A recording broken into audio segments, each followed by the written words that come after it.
Olá, tudo bem? Vamos começar aqui mais uma gravação de um dos casos do livro O Céu e Inferno. Estamos entre os espíritos felizes e vamos comentar hoje o caso de Bernardin. É um caso bem curtinho, vamos ler assim tranquilamente e ver o que a gente pode aprender com esse espírito. Se você não assistiu aos casos anteriores, tem um cardzinho aqui em cima que você pode acessar, e acessando o card dos espíritos felizes, você também tem acesso a todos os outros tipos de espíritos que nós já comentamos. Vamos lembrar inicialmente que Bernardin é um espírito que está aí em algum lugar, encarnado ou desencarnado, e pedimos a ele, né? Pedimos a Deus, na verdade, que o abençoe onde quer que ele esteja na sua trajetória espiritual, que ele seja protegido, amparado, sustentado nessa trajetória vitoriosa, né? Que ele teve de um espírito feliz, pedindo também a Deus que te abençoe nessa hora que vamos fazer essa leitura, pedindo também o Espírito Bernardin que também nos abençoe nessa hora, que olhe por nós que ainda estamos aqui encarnados, né?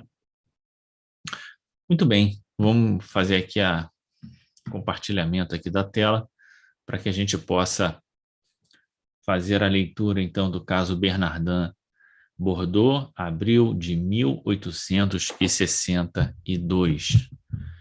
Vamos ver aqui o que conta então Bernardin para nós. Bernardin Bordeaux, abril de 1862. Sou, há muitos séculos, um espírito esquecido. Vivi aí na terra, vivi no opróbrio e na miséria, trabalhando incessantemente e dia a dia para dar à família escasso pão. Amava, porém, o verdadeiro Senhor, e quando o que me oprimia na terra sobrecarregava meu fardo, o fardo das minhas dores, dizia eu: meu Deus, dai-me força para suportar-lhe o peso sem queixumes. Espiava meus amigos.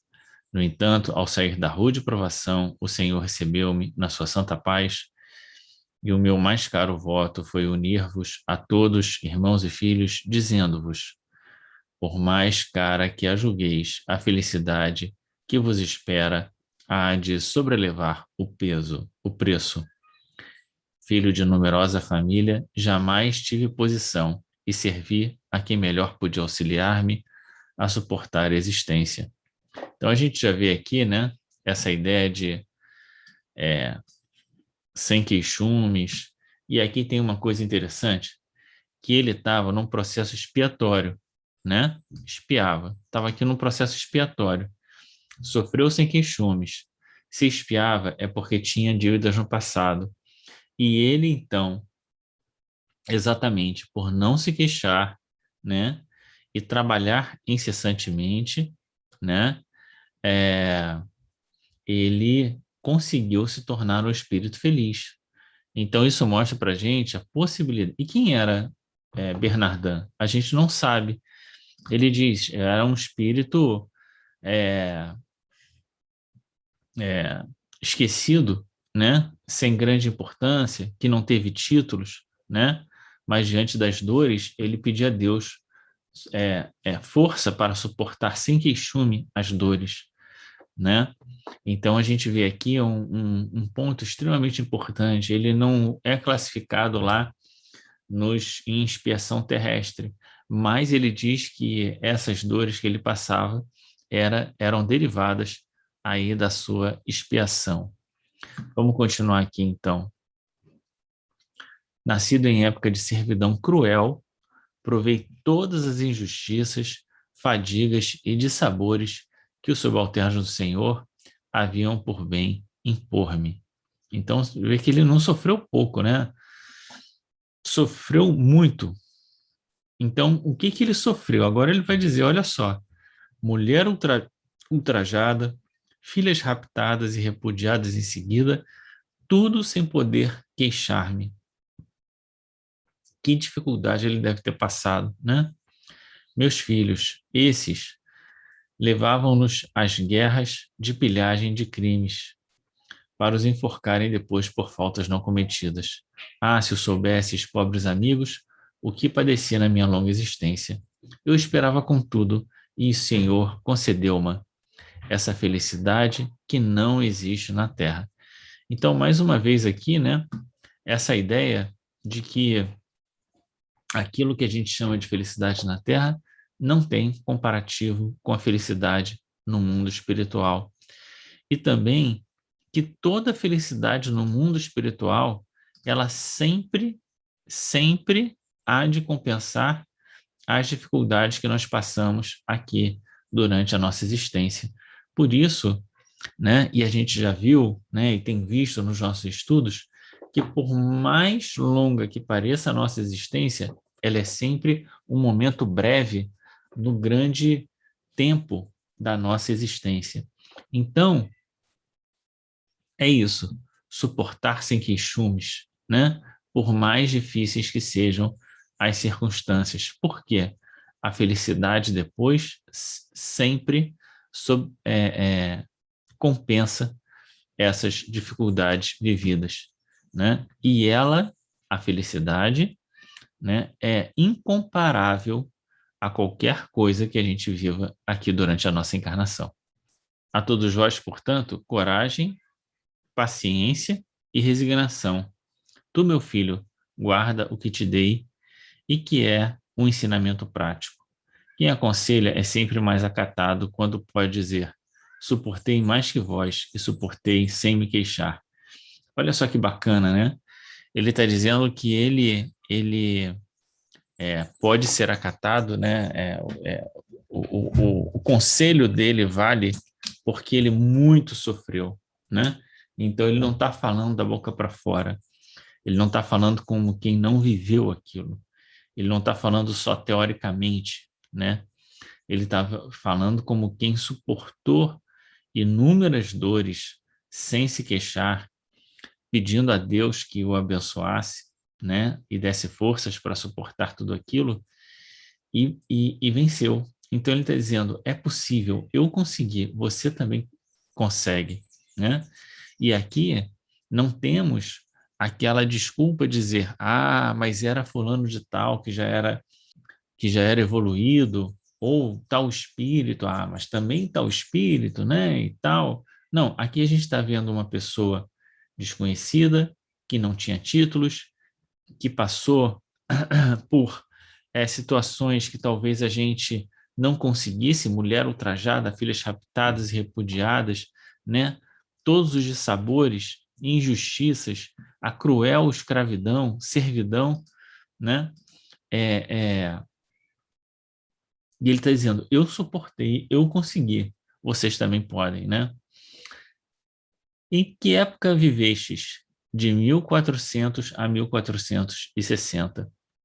E tivestes depois uma outra existência?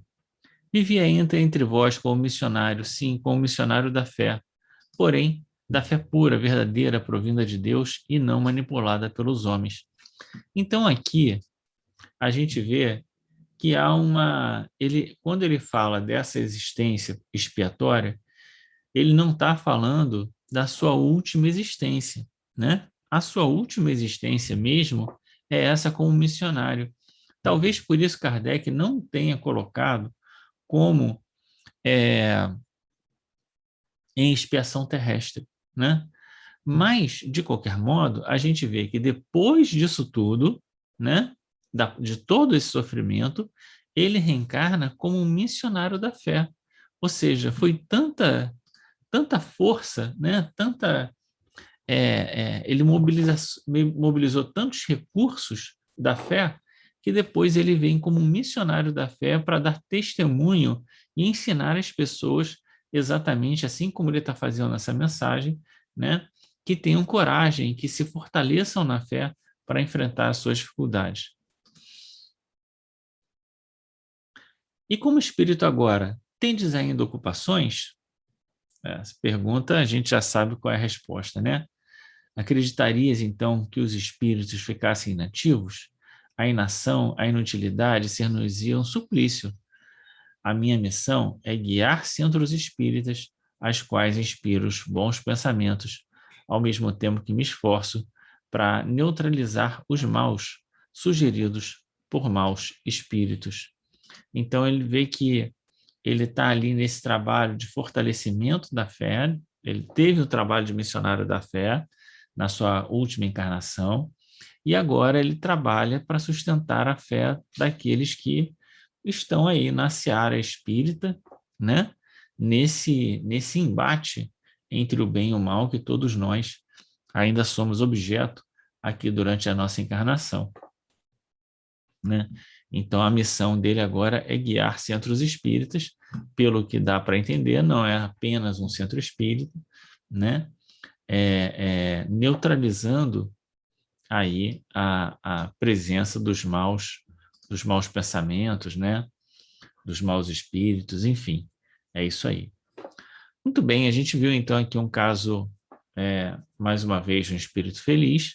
Ele também não se reporta, né, ao fato de estar em uma colônia, não diz exatamente onde ele está no mundo espiritual, né? Mas aqui a gente vê essa grande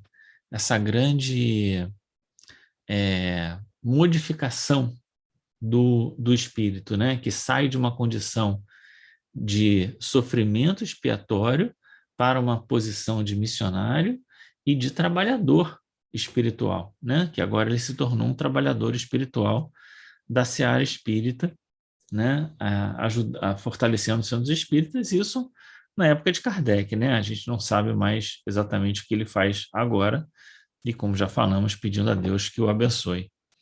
Muito bem, como eu falei, essa mensagem é bem curtinha, e a gente vai ver, então, na próxima, a mensagem da Condessa Paula, que é uma mensagem bastante conhecida nos meios espíritas, e vamos dar continuidade para a gente poder finalizar aí essa parte dos espíritos felizes. Tá certo? Espero você na próxima leitura. Um grande abraço, fica com Deus e até.